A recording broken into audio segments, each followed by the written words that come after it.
My name is Ashley.mp4. I am going to be a senior this year, graduating in May 2012, and I am an HR major, getting my People's First certificate as well here at Temple. And this was my first experience with an online class, and it was really appealing to me because I have a full-time internship during the day. So an online class was really helpful because I could plan it in the evening and kind of adjust my work schedule around being able to be here and doing my assignments.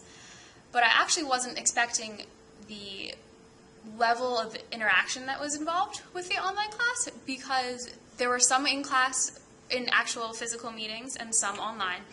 And then but the physical meetings weren't just meeting for an exam or just meeting for group work. It was actually lecture and learning. So it was helpful to have that balance and kind of kept it fresh and new. So I wasn't totally bored with just the online lectures. I also thought that it was helpful that we had certain time restrictions on our assignments, so we had to have certain things in by 5 o'clock on Friday or 6 o'clock on Wednesday. Whereas I thought the online class was going to be more of just log in when you can and you want to watch the lecture, and then your assignments are due on Tuesday or at the end of the semester. So I thought it added a sense of accountability that is there in a physical class that meets every 9 o'clock, Monday, Wednesday, Friday. But this is online and I'm sitting at home. So that accountability really helped me to time manage while being able to still sit in my house, which was, again, helpful.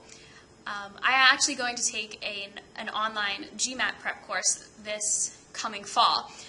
And I feel like this class has really helped me and prepared me because I am aware of technological issues that could come up, so I always try to foresee those ahead of time to make sure that on my end everything's good and that I'm prepared, and also that a lot of times there's going to be a lot more prep work on an online class because you don't have as much interaction, so you need to be able to be more comfortable with the material so you can get your point across more clearly because you're going to have more material to cover. So I really feel like having this experience is helpful in preparing me for future online classes as well. I'm a particularly slow reader, so when I had to read my chapters, it would probably take me about an hour per chapter. So depending on the week, that could be anywhere from 2 to 4 hours spent. And then the assignments were probably about 45 minutes to an hour each. But again, it was helpful that they were spaced out enough that it wasn't very overwhelming, but also that I knew far ahead of time on the syllabus when it was due and at what time. So I could plan based on my own schedule. If I had an hour here, I could read one chapter, and if I had an hour there, I could do the assignment that was due. So it really did a good job, I think, of still enforcing the time restrictions and time rules that you have in a physical class by having to be in class at 9 o'clock on Monday, Wednesday, Friday, but still giving me the freedom to do the assignments and do the work and even watch the lecture if I missed it on my own time. I wasn't expecting the WIMBA classroom in general. I really was just almost expecting like a class capture type of thing with the professor standing in an empty classroom lecturing, and then we log on and watch, and then there's not much interaction with each other or the professor. So I really wasn't expecting that, and that was a nice surprise. The syllabus was really clear again with the time restrictions and the instructions on how to use the technology.